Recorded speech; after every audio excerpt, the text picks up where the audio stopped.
Hit TV YouTube channels లో మీ వ్యాపార ప్రకటనలకు మరియు ప్రమోషనల్ ఇంటర్వ్యూస్ కోసం వెంటనే సంప్రదించండి. తనకి భర్త లేడా మరి? ఆల్రెడీ తన అంత్యక్రియలు మొత్తం మా హస్బెండ్ చేశాడు కదా బెంగళూరులో. ఆడొక ముసలోడు రాకుండా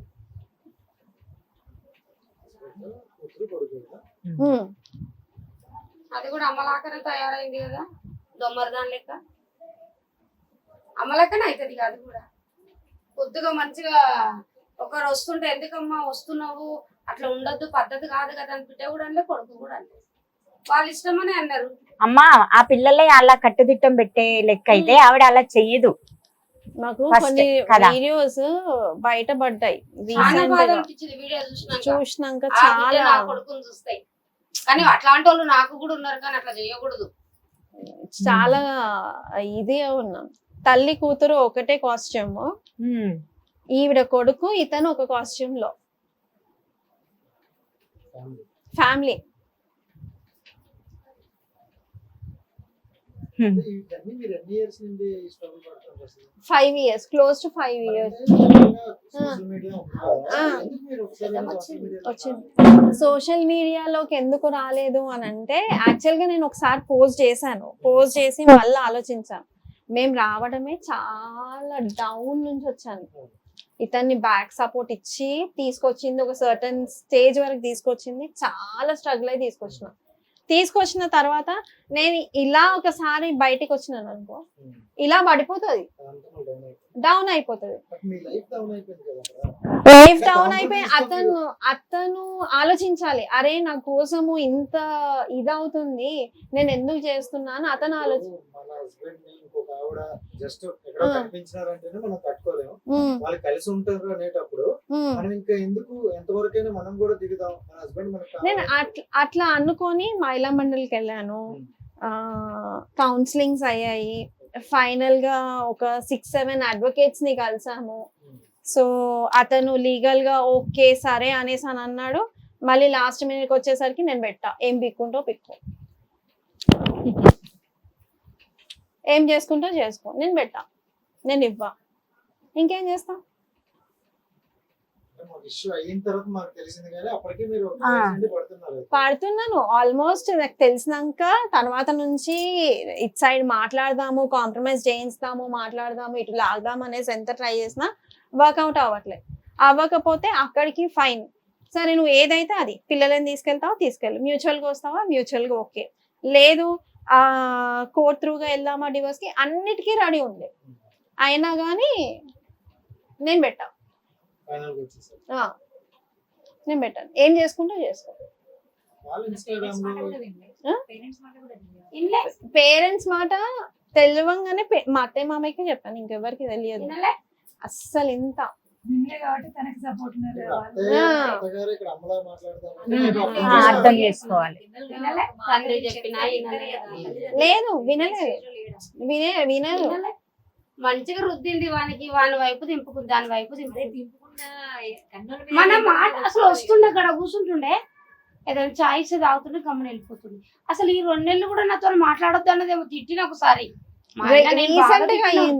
రీసెంట్ గా ఒక పెళ్లి చేసుకున్నాను 2 months అవుతుంది కదా, 50 ఏళ్ళు అంతకంటే వాడేంత వయసు 3 months పిల్లలు ఉన్నారు, నువ్వు ఎట్లా చేసుకున్నాను. మా ఆయన తిట్టిడు, నేను తిట్టినందుకు మాట్లాడొద్దు అన్నదేమో మాట్లాడాలి. మా వాడు 2 నెలలు మరి కాదా, 50 పైన ఉంది.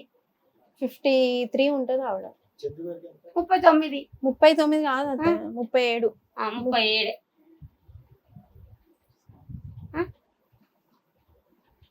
ఏజ్ లో ఎక్కువ తను. మేము ఎవరమైతే తిడుతున్నామో మాతోనే మాట పని చేసిండు మా కొడుకు. అదేం చెప్తున్నాను వద్దని, ఇంకా మా ఇంట్లో కూడా రాలేడు మొన్నటి వరకు.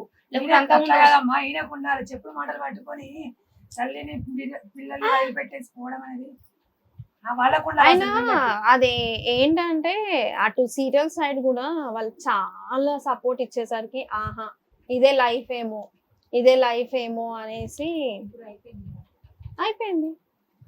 చాలా సపోర్ట్ ఇచ్చారు నాకు, మొన్న చాలా తెలిసినాయి, చాలా సపోర్ట్ ఇచ్చారు. ఏం చేయలేము ఇంకా, అంతే.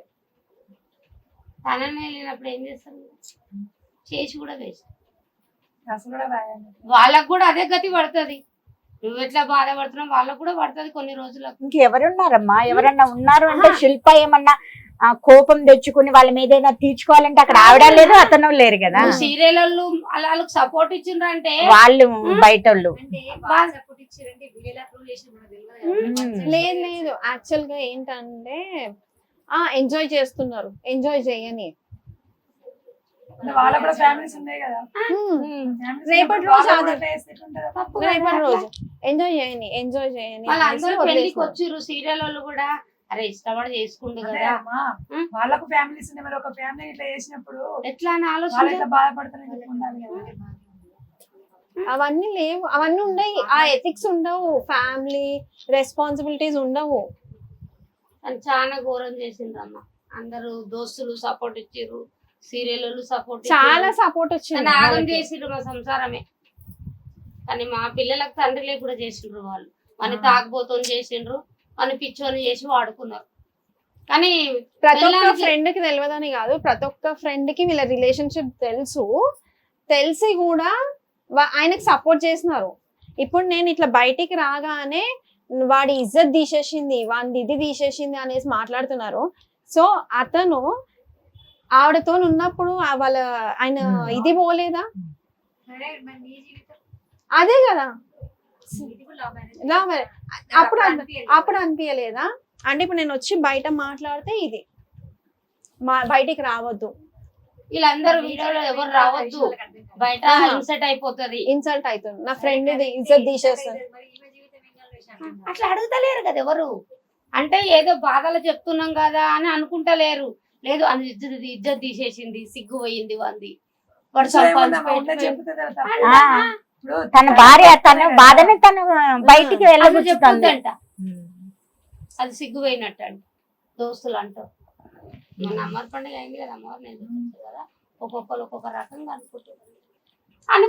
అనుకోనిండమ్మా, అనుకోని ఇప్పుడు మీకు అనుకున్నా నేనన్నా నీ గతి వాళ్ళకి పట్టని, నువ్వెట్లా ఓడగొట్టుకున్నావు వాళ్ళు ఓడగొట్టుకోని. పెళ్లి అయినోడు అయితే పెళ్లి కానోడు అంత వీనంగా కాదు, అంతే అంటున్నా నేను.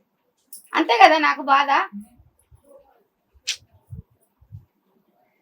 ఏ దోస్తు వచ్చి ఏం పెడతలేడు, ఏ చుట్టం వచ్చి ఏం పెడతలేరు, ఏ తల్లి వచ్చి ఏం పెడతలేదు. తన కష్టం చేసుకోవాలో బతకాలి. ఈ రోజు భర్త పోయిందని ఏడుస్తుందా, పనికి ఏడుస్తుందా, పిల్లలకి ఏడుస్తుందా? చిన్న పిల్లలు, ఆ పిల్లల్ని ఎవరు చూడాలా?